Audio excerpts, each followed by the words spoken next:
Уолтер Дисней, американдық кәсіпкер, мультипликатор. The Walt Disney Company компаниясының негізін салушы.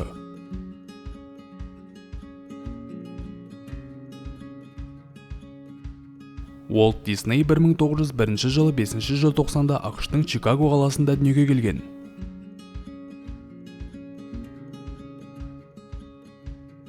Уолттың әкесі ағаш ұстасы, ал анасы мұғалім болған. Оның 3 ағасы, 1 қарындасы болған.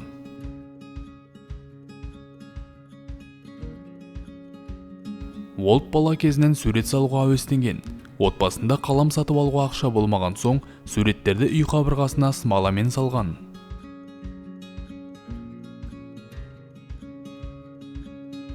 Он 16 жасында Дисней Францияға кетіп, Бірінші дүниежүзілік соғыс барысында Қызыл Кресттің санитарлық көлігін айдаған.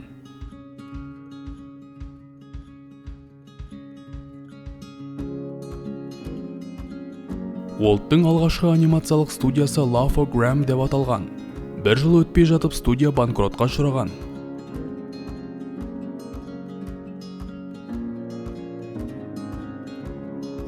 Мың 1923 жылы Уолт ағасы Роймен бірге Лос-Анджелеске көшіп, Disney Cartoon Studio фирмасын ашқан.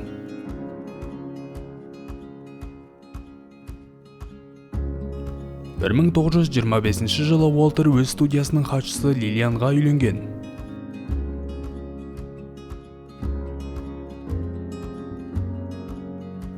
Мың 1927 жылы Universal Pictures тапсырысы бойынша түсірілген Көжек Освальд фильмі сәтті болды.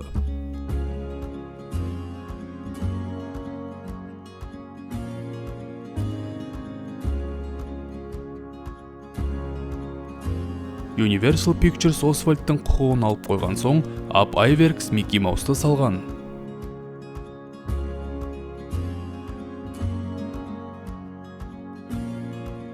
Бастапқыда тышқанның есімі Мортимер Маус болған. Алайда бұл есім Уолттың әйеліне ұнамай, Микки Маусқа өзгерткен.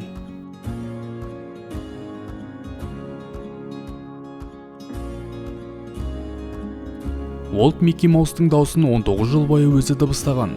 Кейін темекі салдарынан созылмалы жөтел пайда болып, басқа актерға табыстаған.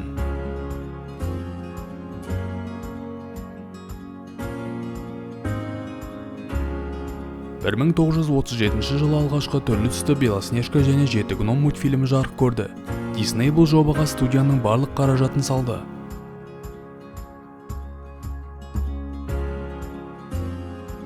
Белоснежка және Жеті гном $1,5 миллион түсіріліп, $8 миллион табыс әкелген.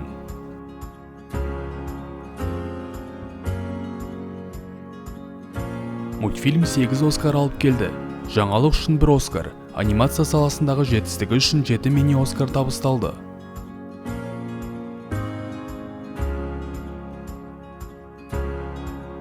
Дисней Оскар бойынша рекордсмен. Ол Оскарға 59 рет ұсынылып, 26 рет жеңген.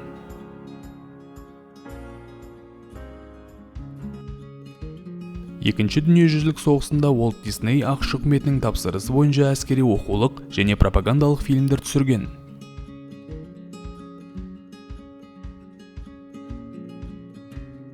Уолт қыздарын қатты жақсы көрген. Диснейлендті салу идеясы қыздарымен қыдырып жүргенде ойға келген.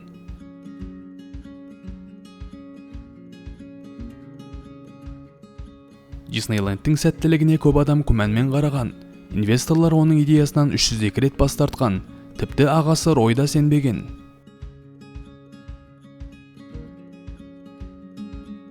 Дисней бар ақшасын салып идеяны іске асырған. 1955 жылы Диснейленд ашылып, жарты жылда 1 миллион адам келген.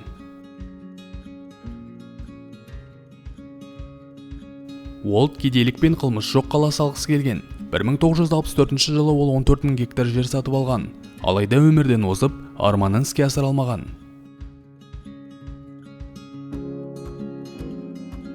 1966 жылы 15 желтоқсанда Уолт Дисней 66 жасында өкпе ісігінен қайтыс болды.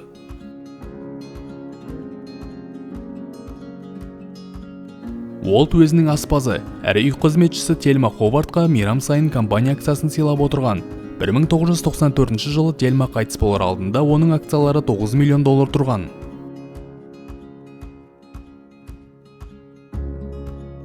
Дисней антикоммунист болған. Ол соғыстан кейін антиамерикандық іс-әрекет жөніндегі комиссияға коммунистерді анықтауға көмектескен.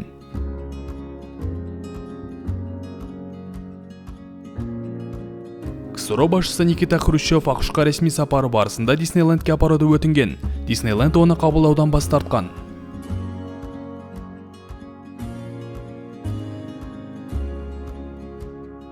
Уолт Диснейдің арқасында Король Лев, Микки Маус, Русалочка, Дональд Дак, Белоснежка, Аладдин және тағы басқа әйгілі мультфильмде жарық көрген.